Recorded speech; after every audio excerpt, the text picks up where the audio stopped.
বিয়ে মানেই খাওয়া দাওয়া, আর বিয়ে মানেই কিন্তু মজা। আর সেই বিয়েটা হয় যদি গ্রামের বিয়ে, তাহলে আনন্দ আর মজার কিন্তু কোনো কমতি থাকে না। আসসালামু আলাইকুম এভরিওয়ান, আজকে আমার ফুয়াতো ভাইয়ের বিয়ে, তাই বলে ভিডিওটা যেদিন আপলোড করতেছি সেই দিনই বিয়ে তা কিন্তু না। বিয়ে অলরেডি 2 দিন আগেই হয়ে গেছে, আর এই শর্টগুলো আমি 2 দিন আগে নিয়ে রাখছিলাম, কিন্তু আমি অসুস্থ থাকার কারণে ভিডিওতে ভয়েস ওভার করতে পারিনি এবং এডিট করে আপলোডও করতে পারিনি। আপনারা আমাদের চ্যানেলে বা পেজে যে লাস্ট ভিডিওটা দেখেছেন আমার ফুয়াতো ভাইয়ের বিয়ের গায়ে হলুদের, তারপরের দিনে ফুয়াতো ভাইয়ের বিয়ে হয়ে গেছে, কিন্তু আমি অসুস্থ থাকার কারণে সেই ভিডিওটা সেদিনই আপলোড করে আপনাদেরকে দেখাতে পারিনি। যাই হোক, দেরি হলে অবশেষে সেই বিয়ের ভিডিওটাও নিয়ে চলে আসছি। তো গায়ে হলুদের দিন ভাবিকে এবং ভাইকে হলুদ পরিয়ে আমি অনেক বেশি অসুস্থ থাকার কারণে সোজা বাসায় চলে আসছিলাম, আর অ্যান্টিবায়োটিক ট্যাবলেট খাওয়ার জন্য আমার শরীরে অনেক নার্ভাস ছিল, আর তাই বিয়ের দিনে ঘুম থেকে উঠতে আমার অনেক বেলা হয়ে যায়, আর সবাই মিলে বিয়ে বাড়িতে সকালের খিচুড়ি খাওয়ার মজাটা আমার কপাল থেকে হারিয়ে যায়। যাই হোক, এরপরে ঘুম থেকে উঠে জানতে পারলাম বড় ভাই আর ভাবিকে গোসল করানো হচ্ছে, তো আমি সেটা দেখার জন্যই রওনা দিলাম। গিয়ে তো প্রথমে দেখতে পেলাম বিয়ের গোসল করানোর যেগুলো নিয়ম কানুন আছে সেইগুলো করানো হচ্ছিল। আর আপনারা যারা গ্রামে থাকেন তারা তো জানেনই বিয়ে বাড়ি সবচেয়ে বেশি মজা হয় এই গোসল করানোর সময়।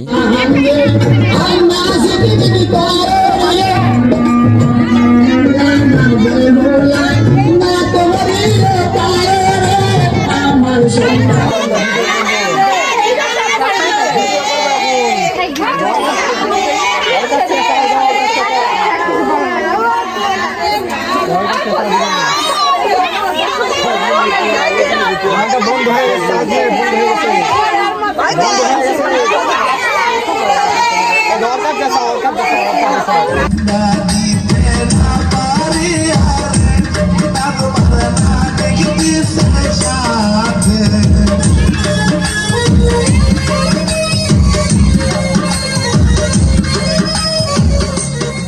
যাই হোক, এইদিকে সবাই মজা করছে করুক, আমি একটু দেখতে গেলাম যে রান্না বান্নার কি খবর। রান্না বান্নার কাজ করা হচ্ছিল আমাদের আরো একটা বর্মাদের বাসায়।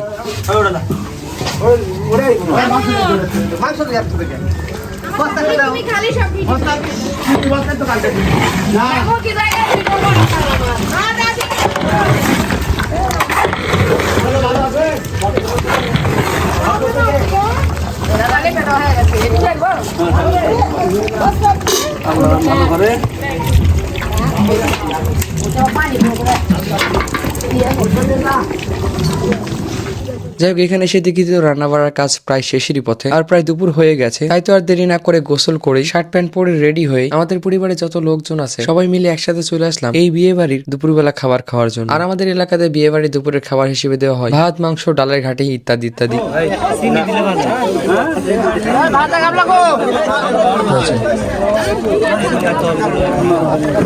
এতগুলো ঘাটি দিয়ে তোমার ভাত খাওয়া যাবে। ভাই রে ভাই, যতগুলো ডালের ঘাটি দিয়েছে অতগুলো ডালের ঘাটি খেয়ে আমার পেট ভরে গেছে, আর ডালের ঘাটি খাওয়া শেষ হতে দিয়ে দিল মাংস। আমার তো খেতে ভালোই লাগছিল না, এমনিতে মুখের রুচি নাই, তার মধ্যে আবার অসুখ ছিল, তাই যতটুকু দিয়েছে ততটুকুই খেতে পারিনি। আর খাওয়া দাওয়া শেষ হতেই পড়ে গেল আরো একটা দায়িত্ব, না মানে আমি খাওয়া দাওয়ার আগ থেকে খাওয়া দাওয়ার শেষ পর্যন্ত আমাদের বড় ভাই টাকা ওঠাচ্ছিল, আর বড় ভাই খাওয়া দাওয়া করার জন্য আমাকে এইখানে বসিয়ে রেখে গেল। যাই হোক, আজকের এই ভিডিওটা আর বড় করতে যাচ্ছি না, এই ভিডিওটা এখানে শেষ করছি। এই ভিডিওটা আপনাদের কেমন লেগেছে অবশ্যই কমেন্টে জানাবেন, আর এটা আমাদের নতুন পেজ, এই পেজে আমাদেরকে ফলো দিয়ে অবশ্যই আমাদের পাশে থাকবেন। ভালো থাকবেন, সুস্থ থাকবেন, আল্লাহ হাফিজ।